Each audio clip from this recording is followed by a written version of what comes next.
ocaq asına özü yetirdi kardeş bağlıyla. Ay kardeşler gören neylədi? Evvelasından düştü yere, kardeşin yaralı başı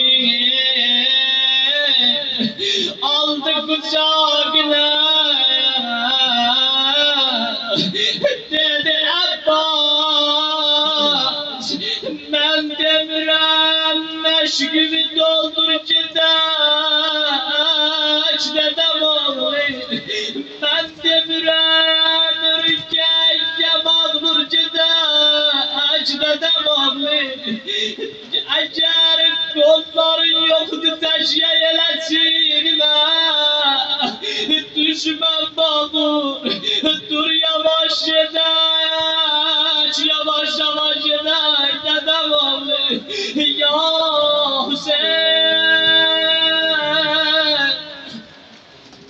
ya Hüseyin, bir siniye gəhret beyəmindaş ne çetindi. Kardeş qabağında ödə kardeş ne çetindi. Bir baktı İmam Hüseyin abiye, gördü İmam Hüseyin de ablaya. Dedi gözümün fikri nedir kozma böyle, öz özümü boyama aşkına peygambere benzer yüzümü. Heyf ola yok diyelim Hüseyin, heyf ola yok diyelim, heyf ola yok diyelim, yoksa silerdim gözümü ya, ya Hüseyin.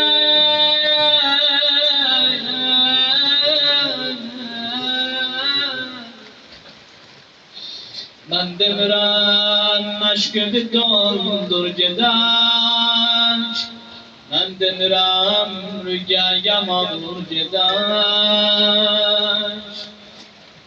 Kolun yoktu teç yayılışinime, düşmem bakmur yavaş yavaş dur gideç. Ama balalarının dilinden demedim, hususen kardeş diliyle dedim ama o balalar hiç bilmirəm cenazeden nece ayrıldılar. Resmidir görersen cenazeni getirip koyanlar hayatın versesine. Ay kardeş dağı görenler, hayatsa dağı görenler, ayağına dağı görenler. Resmidir cenazeni getirenler koyanlar hayatın versesine, hayatın ortasına. Diğerler gelsinler kardeşleri, balaları yazılasın, gelsin vida eylesin. Ama bilmirəm bu merhum balaların görənsən necə ayrılırlar açanın cenazesini. Geldiler diye balalar, gelenler balalar yüzlerin koyanlar açanın yananın yüzüne. Bilirsen ne diyar, bir okşama değil. Diyar ama ayak sözlerle yaşlar gözlerime, durabilsene ya gel, durabilsene ya hayata, durabilsene ya gel, öperim gözlerinden hayata.